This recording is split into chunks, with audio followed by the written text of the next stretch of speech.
What's going on, everybody? The original Mako back with some more Shark Scale, and today we're going to be talking about High Card, another show that I watched recently, and I believe the second season is actually coming out in January of 2024, so it is right around the corner.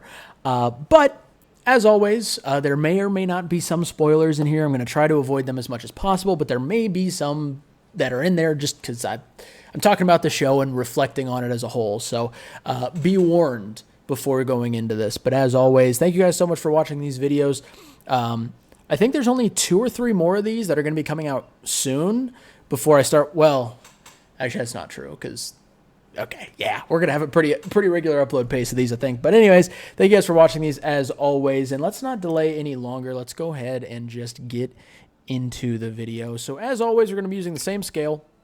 We're going to be ranking it in a bunch of different categories, each of those rankings out of 100, and then we are going to average those together to give it a median score out of 100. Or yeah, out of 100. Like all the rest of these on the screen here. So the ranking or the categories we will be ranking it in are characters, story, world, the music/OST, the animation, and the overall enjoyment that I had while watching the show. Once again, this is an ongoing anime, so it is only season 1 that I'm going to be ranking because there's nothing more than that out at current time. So let's go ahead and talk about it. First off, the characters. The characters in this show are pretty good. You've got everybody's pretty unique. It was only I'm trying to remember. It's been about, I watched this anime about 4 months ago now. So I'm trying to remember if I think it was 12 episodes. It might have been 20. Might have been 20. I don't remember. But anyways, it's only one season. So there hasn't been a ton of character development and there hasn't been a ton of time to get some of the sub characters more screen time. I think I need to see more from that because a lot of the smaller sub characters have some pretty interesting things going on in their own worlds. And it'd be cool to kind of see that come to light and be brought to action. So that's something I'm definitely gonna be waiting for with season 2. So for now, I'm not gonna go too crazy on this. Most of the characters are still very, very they're just a little underdeveloped and haven't had a lot of time on screen. So it's hard to give this anything more than a just right in the middle, very average rating. That's all. I can't really go any higher than that. I don't want to go lower than that. I don't think they're below average characters. I don't think the characters are like taking away from the story and you're missing out a lot on them or anything. I just think it just needs more time to shine. So we'll be waiting for season 2 to potentially change that, move it up or down. Next up, we've got the story. The story's pretty intriguing here. You've got a royal family who's the protector of these cards that they get their castle stormed and then the cards get scattered to the wind and random people pick them up and then get powers based on what card you get. Each card has its own unique power from the deck of 52 cards. The higher the card, the stronger, quote unquote, the power is. So anybody who's got like an ace is just top of the food chain, ready to party. And I think that's a really unique concept, having the cards scale in power with, depending on what card you get. I think that's a really cool way to do it. Instead of just having each power be unique, they have each power being unique and have a little bit of power scaling in there as well, which adds a little bit of depth. Not to mention you've got multiple different antagonists, kind of, and even like the protagonists become... It starts to become a little bit sketchy who the protagonist group really is during the show. So the fact that they were able to develop all of that and weave it in, I think this was a really good story and one that makes me interested for season 2. It hasn't blown me away yet, but I think they've set it up to potentially blow me away with season 2 and maybe even season 3 if there is one. So I think they did a great job setting it up. I just need to wait and see what they're going to do with that setup. So I'm going to go ahead and give it an upper 70s here. I'll go 78. If the setup pays off, this could definitely jump after its next season. So we'll see what happens there. The world, I kind of explained a little about the world already. There's, a royal family who's the protector of this deck of cards, but it's not just any normal deck of cards. And then it gets scattered all over the area, and then everybody in that area, some people pick them up and then start to fight over the control of this all-powerful set of cards. So everything gets thrown into disarray, and it's a pretty standard story of, you know, what power does to people, kind of. So the world's not just a standard world. Once again, you've got these special powers, this deck of cards, a royal family that's in charge, in power, right? And now there's a power fight to become the next quote unquote royal family. So it's not just a standard everyday universe, and they do build it up a little bit. They don't, the world itself, I don't think gets too much building in season 1.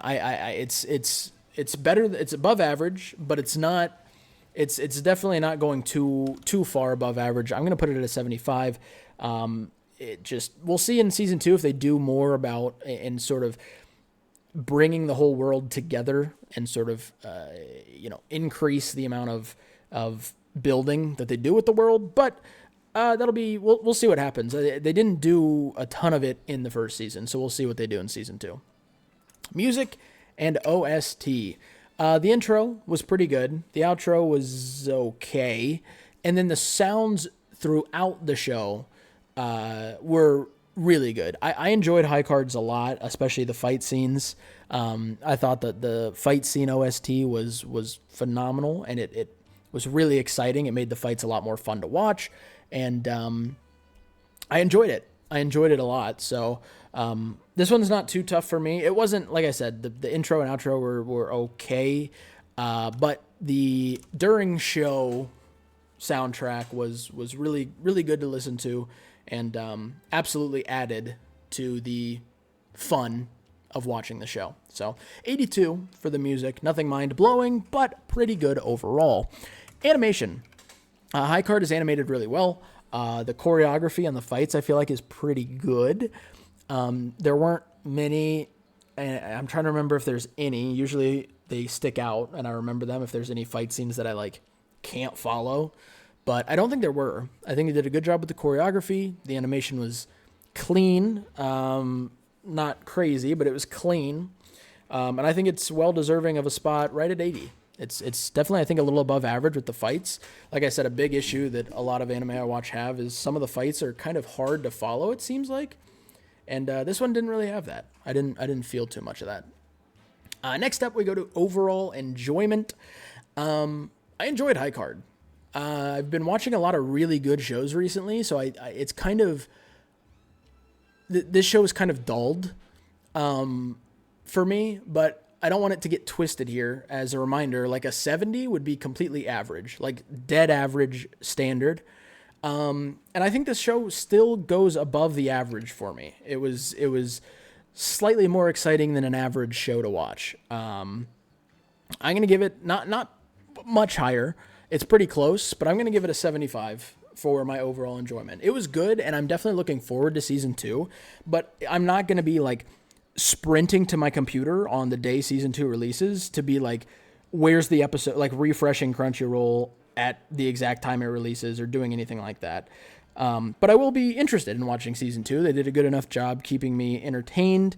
And like I said, the big thing was, I think they did a great job building up what could potentially happen in the future. But it wasn't anything, especially compared to some of the other shows I've been watching right now, just not on that level.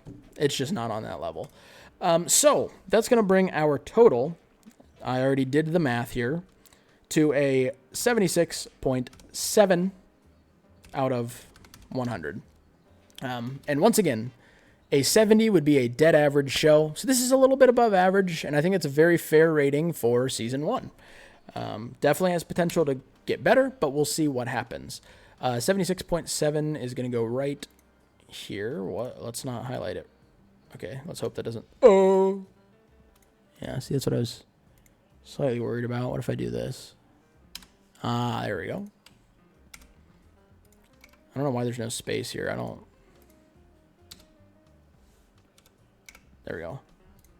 That was a little out of place. So it's going to go right at the number 50 mark. And yeah, I think this is a pretty fair spot to put it.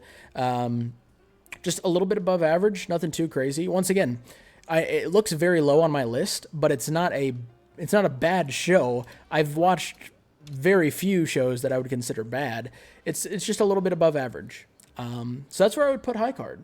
It's a good watch. I do recommend it. It's got a good amount of action in it, some decent comedy, and one of the characters is an absolute baddie, so that always helps. But yeah, that's my ranking of High Card. And I am very interested for when season 2 comes out to see where this will move on our list. But that's it for me today. Thank you guys for watching. As always, make sure to like, comment, and hit the subscribe button so you don't miss any of the anime content or the gaming content that's coming out on a regular basis. So thank you guys so much for watching. Hopefully you all have a wonderful rest of your day. I love each and every one of your faces, and I will catch you all in the next video.